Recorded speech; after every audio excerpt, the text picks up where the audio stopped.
C'est super important et intéressant effectivement de prendre l'ensemble de la chaîne de valeur.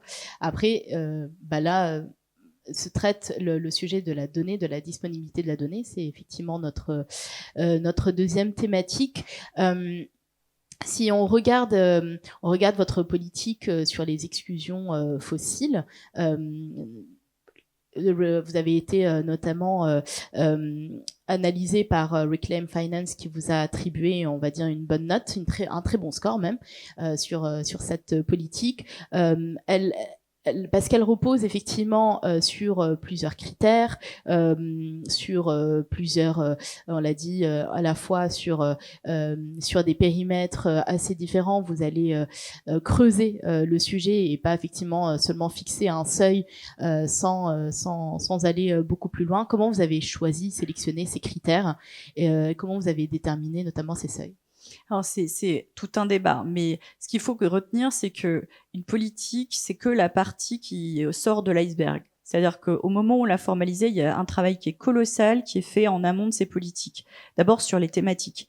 Comme je disais, les premiers intervenants, ce sont les entreprises qu'on a en portefeuille. C'est-à-dire que ça va être avec eux qu'on va discuter pour bien identifier où sont les impacts, quels sont les produits, qu'est-ce qu'ils mettent en place et quelle est la substituabilité, pardon, est-ce qu'on peut substituer quelque chose, je vais y arriver, pour pouvoir être moins impactant. En fait, ça va être vraiment un travail. Et en parallèle, on fait un travail aussi avec des organismes de référence qui sont par exemple, nous, en l'occurrence, l'Observatoire de la finance durable, sur les deux politiques fossiles que vous mentionnez, hydrocarbures et charbon, a été vraiment un lieu de passage important, ne serait-ce que pour comprendre, par exemple, les catégories de non conventionnels ou de controversés. Et on a aussi beaucoup travaillé avec l'IGCC qui qui est en lien avec Climate Action pour bien comprendre aussi les étapes de l'analyse d'un bon plan de transition dans le secteur de l'énergie. Donc ça, c'est un travail, on va dire, de recherche thématique. Et une fois qu'on a une idée de où on veut aller, eh ben, trouver les indicateurs, ça va être tout un jeu. Et c'est une itération. On en parle souvent entre nous. C'est-à-dire que vous pouvez avoir une idée très très précise de ce que vous voulez faire, mais si vous ne trouvez pas les bons indicateurs, vous allez devoir reformuler ou attendre et faire évoluer plus en amont, plus en aval votre politique. Nous, on a choisi, par exemple, sur ces politiques, de se baser sur les travaux et les indicateurs d'un think tank allemand qui s'appelle Urgewald, qui s'est imposé d'ailleurs dans le marché depuis comme étant une source très fiable sur les énergies fossiles, qui nous permettait à la fois d'avoir un coverage vaste, des définitions qui correspondaient à ce qu'on avait travaillé, notamment avec l'Observatoire de la finance durable, et d'être un peu cohérent dans notre approche, et aussi qui est évolutif, c'est-à-dire que quand on regarde sur le charbon, par exemple, Orgeval va proposer des seuils relatifs et absolus, aussi va nous donner des informations sur les nouveaux développements. On ne va pas investir dans des sociétés qui développent puisqu'on veut sortir en 2030 du charbon. Donc voilà, ça fait partie des KPI qu'on va prendre en compte, mais ces seuils sont dégressifs et donc on va les prendre en compte. La petite, je veux dire, le gros plus d'une société de gestion comme Ostrom, c'est ses capacités de recherche. Donc, au-delà même des indicateurs qu'on a choisis, on va challenger les entreprises avec des campagnes d'engagement annuelles, c'est-à-dire celles sur lesquelles on peut investir, pour vérifier que même s'ils respectent ces fameux seuils et KPI, ils sont bien en ordre de marche pour une sortie en 2030 du charbon et qui sont bien articulés. C'est la même chose pour le pétrole où on a des campagnes annuelles.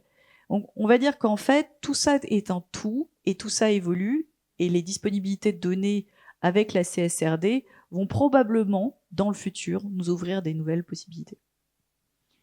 Oui, exactement. Et moi, j'aime beaucoup reprendre l'un des sujets qu'on a pu traiter ensemble, donc c'est l'huile de palme.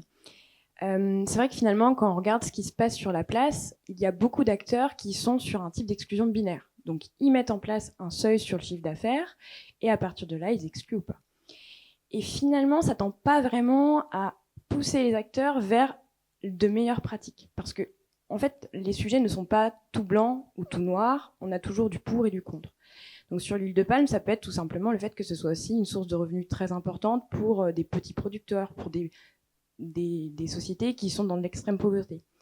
Et d'ailleurs, c'est soutenu par WWF. Et donc finalement, nous, on s'est penché sur la question de comment est-ce qu'on peut implémenter une politique d'exclusion qui pousse les acteurs vers de meilleures pratiques. Et donc là, tout simplement, il y a des indicateurs qui existent sur l'existence de certifications, donc d'une certification d'une production plus durable. Et finalement, la politique d'exclusion, elle peut tout simplement se reposer sur ce type d'indicateur, complété par un pourcentage du chiffre d'affaires, et on obtient une vision beaucoup plus globale de ce qui se passe sur telle ou telle thématique, et on pousse les acteurs à adopter de meilleures pratiques, et pas seulement à changer totalement leur business model, voire à disparaître de l'écosystème financier.